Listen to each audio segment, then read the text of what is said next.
Most of you have known me for a while, just in a different role, but there's someone here tonight who a large majority of you don't really know a whole lot. I would like to take a moment to introduce to you my beautiful and amazing wife, Tina.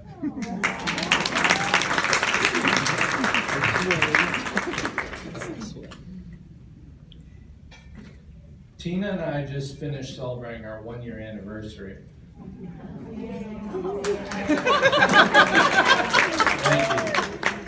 you. We are each other's support and encouragement. Our calling, purpose, and ministry are writing Christ-centered devotionals and gift books for the Lord. We are authors for Christ, first and foremost. I want to start off tonight thanking you for having Tina and I as your special guests, and for inviting me as guest speaker for this program. Tina and I thank you all from the bottom of our hearts. We both are humbled and honored to be with you all tonight. Before I get started, I would like to take a moment to thank those who are providing us with this great dinner and wonderful service here at Cedar Rock. So thank you.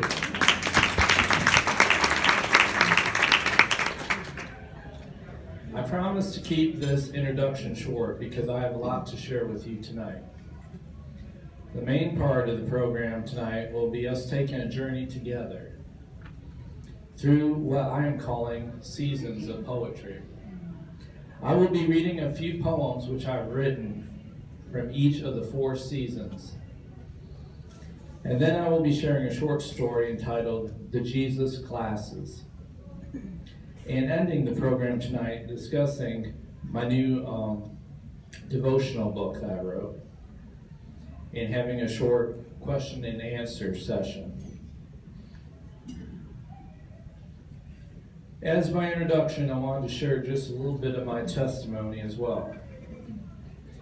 For as long as I can remember, I had a relationship with the Lord, but it was mostly a fear-based relationship, and not the faith-based relationship I would discover in my teenage years.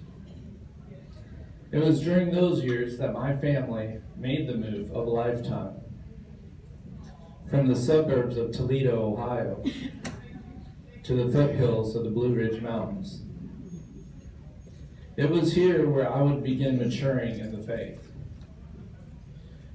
I decided one day that I no longer wanted to live just an average life. I wanted to do something that would inspire and help change the world. That is when I made a conscious decision to live for Christ. And that was the best decision I've ever made. At that time, I didn't think I had much to offer.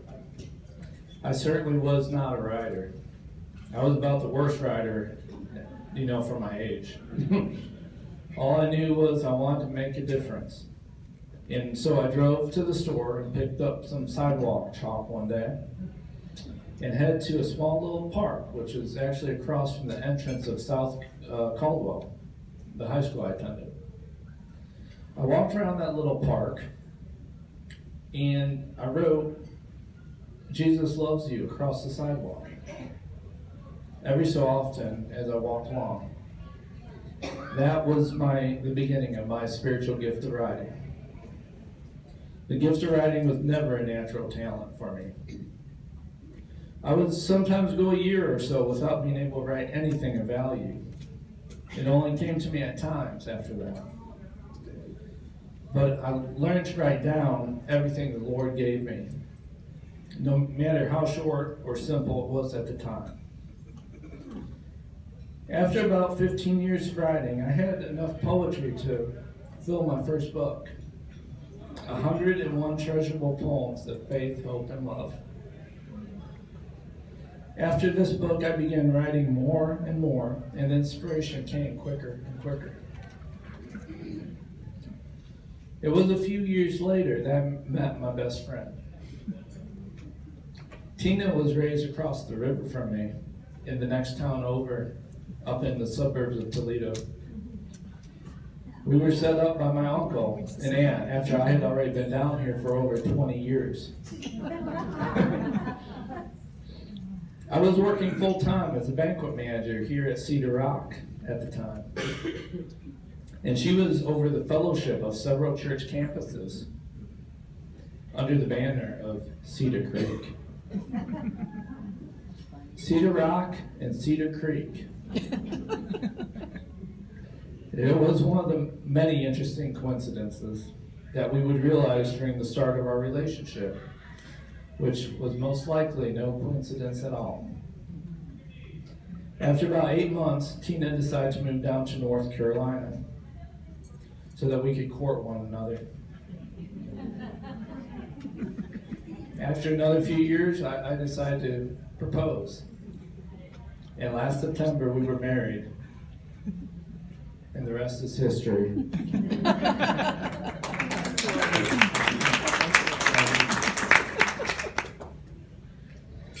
My writing career currently consists of 6 books, one which Tina co-wrote with me. She also published her own book called A Quest for Jesus. It is a 31-day devotional for singles. It discusses her journey and testimony as she waited for God to bring her husband. My favorite part of the book is when it mentions date time with God. She would often take time to journal with the Lord and spend time with Him as she waited for her future husband. I think that is a great example for all who are single.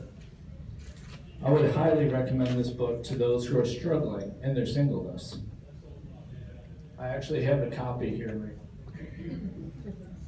Quest for Jesus by Tina Bryant, now Tina Bryant Feynman.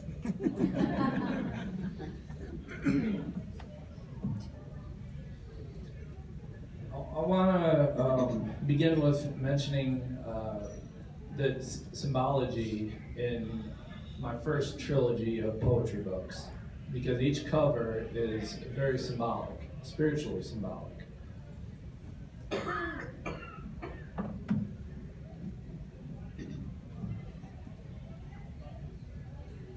And I'm actually missing one of them, but that's all right. So the first book has the waterfall. So the waterfall to me represents God's Spirit coming down on us. The second book is a rose. And the rose represents God's Spirit blooming within us. The third book is actually in the back. It's a sunrise. It represents God's light shining forth through us. Thank you. So, to me, the waterfall, the rose, and the sunrise are nature's symbols for the gospel. God's Spirit flows down, God's Spirit blooms within, and God's Spirit shines forth. So that's where those covers come from. I just want to let you all know about that. All of my poetry books that I've written, minus my one devotional, all my poetry books, I designed the cover myself. I went to McDowell Tech in Marion, North Carolina, and I graduated in advertising and graphic design. So I was able, unfortunately, I wasn't really able to go full-time with a job in the graphic industry because sitting in front of a computer was too straining on my eyes after 3 years of school. But I wanted to use my design abilities for, some good purpose, so I use it for the covers of my books.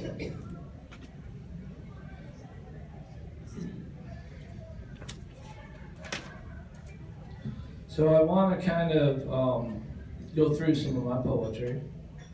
And what I'm going to do, we're going to take a little journey through seasons of poetry.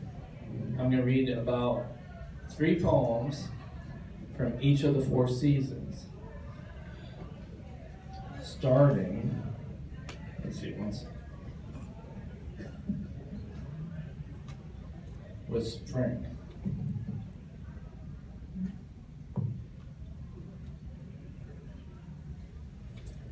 My first poem I'm going to read is called The Garden Sanctuary.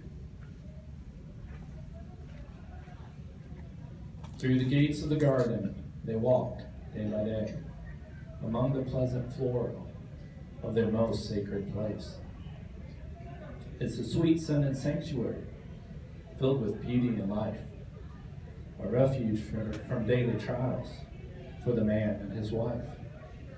It's a paradise for their children to hide, dance, and play, in a peaceful place of prayer in God's bountiful showcase. That's a garden sanctuary.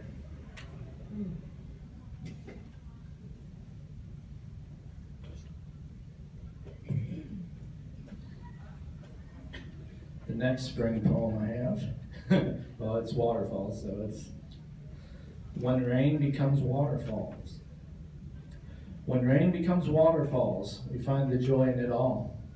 Troubles no longer define us, no matter how big or small. When the rain that we experience becomes a waterfall. For in that moment we realize our suffering leads to great beauty. As the waters fill streams, filtered through the rocks of dreams, where raindrops gather one by one, and the water flows as one. So when the rain of life begins, seek the Father up in heaven. Don't be afraid of what's ahead. Don't harbor feelings of fear or dread. Remember, in your suffering and pain, waterfalls are made from rain.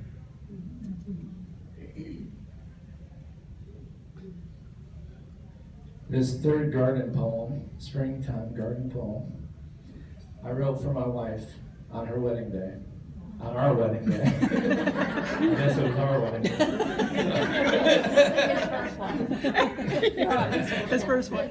So I surprised her with it probably about an hour before she walked down the aisle. I had one of her maids of honor to give it to her. So this is what the poem said. A wedding to remember. In the midst of a garden of smiling faces, a delightful bride's heart races. The sweetest flower I've ever known, my soulmate, my precious rose. The one who I wed this day, her fragrance upon me shall always remain. Her father walks with her to give her away into the arms of this humble man, who waited patiently for God's loving plan. Coming together, we both truly know that only in death shall we ever part. And if God first chooses to take the rose, the world will know He has taken my heart. Two shall become one this September day, in the garden of familiar faces, of family and friends, who will make a vow to forever remain faithful to all the Lord's commands. Today, with faith, we start our family tree, and we'll gather from it bushels of love. In the midst of this garden in early September, a blossoming rose and a wedding to remember. Dedicated to my wife, Tina.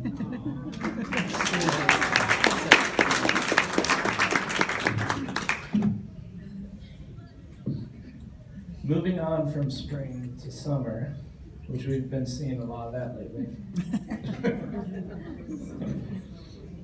I have a few coastal poems to share with you tonight. The first one is Anchor of My Soul. As I sail across these deep waters, I will lift my eyes up toward you. For my hope is placed in no other, and your hand will guide me through.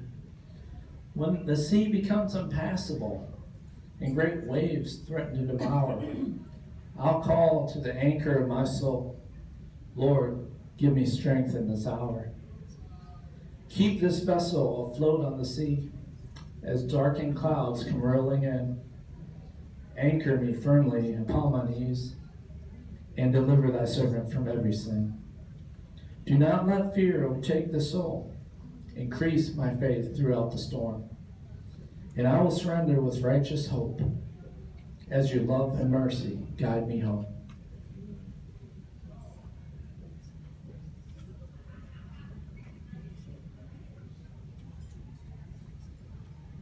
The next one I'm going to read is a lot of my poems. I try to put myself into a situation that I've never been in before, and I play out a certain part, you know. And this one is a father with a daughter. So I'm going to read it. It's called My Sandcastle Princess. Building a sandcastle, she looks up with a smile. Daddy, can you come and play for a while? I told her I would, and to put her feet on mine. And I danced in the sand with that princess of mine. My sandcastle princess, how time has flown by. Her wedding day is here, and she's starting to cry. I wipe away her tears, not knowing what to say. My sandcastle princess is getting married today. The years have passed by, and seasons have changed, but time has a way of healing the pain. Building a sandcastle, she looks up with a smile. Grandpa, can you come and play for a while? I told her I would, and to put her feet on mine, and I danced in the sand with that princess of mine. Thank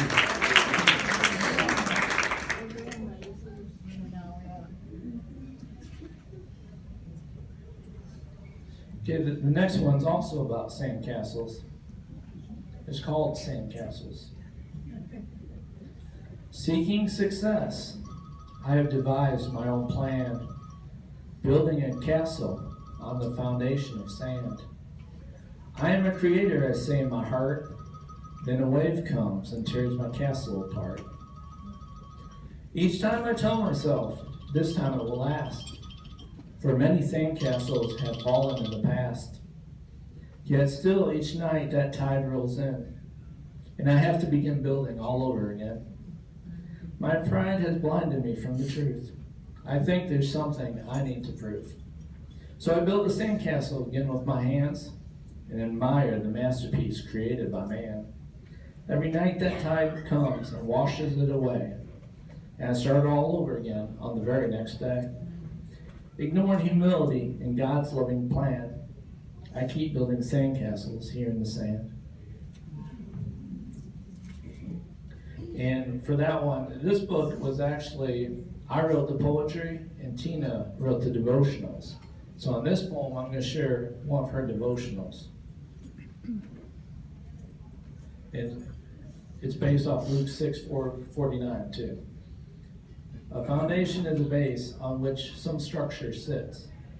A building cannot stand well without a firm foundation. In the faith, obeying God is like building a house on a strong, solid foundation that stands firm when the storms come. Life can be calm at times, but during the storms, our foundations are tested. By knowing and trusting Jesus, our faith will stand strong. What are some of the things you can do to make sure that you have a strong and solid foundation in the faith? And that was Tina's devotional. That went along with the Sandcastle poem I just read. All right. Moving from summer into the fall, I have 3 autumn poems to share with you all.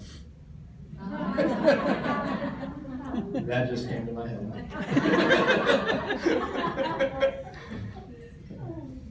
The first one is An Autumn Drive.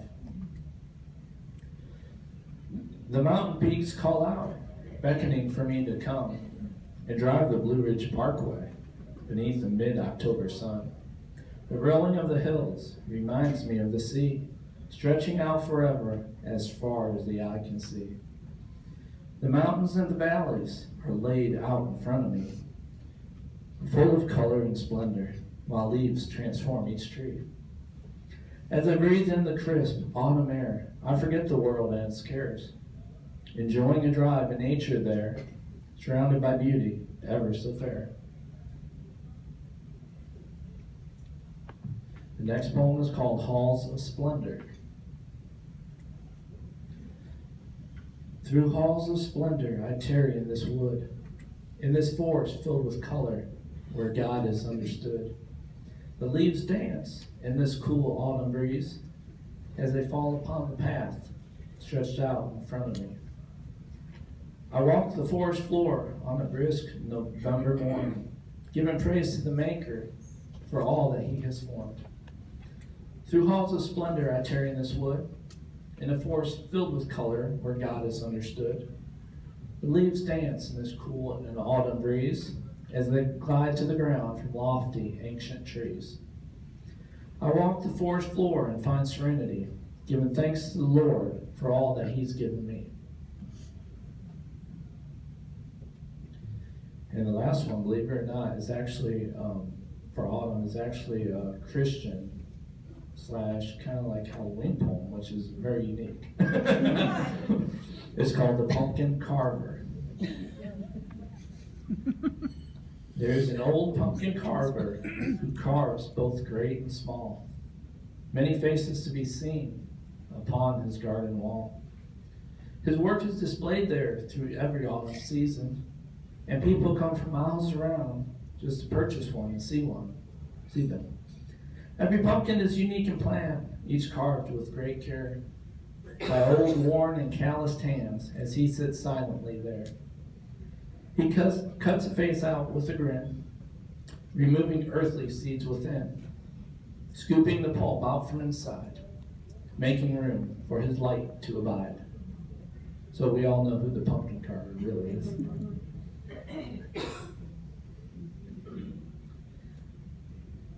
And I know that we're not really anxious about winter, but that is one of the 4 seasons, so I'm going to share to you a few poems about winter and Christmas time. The Christmas Cottage. Every Christmas I long to go through the woods, all laden with snow, around the frozen lake and frosty meadow, where oft play there both rabbit and doe, to a place where everything stands still, but an occasional cardinal found singing on the windowsill, and grandmother's cottage back in the hills. Walls of layered rock behind a white picket fence, a stone-covered chimney out of which the smoke went. Her memory lingers there, as does her scent, and that of many Christmases spent. I reflect now after many a year, entertaining thoughts of returning there to celebrate Christmas with family and friends at that quaint little cottage one last time again.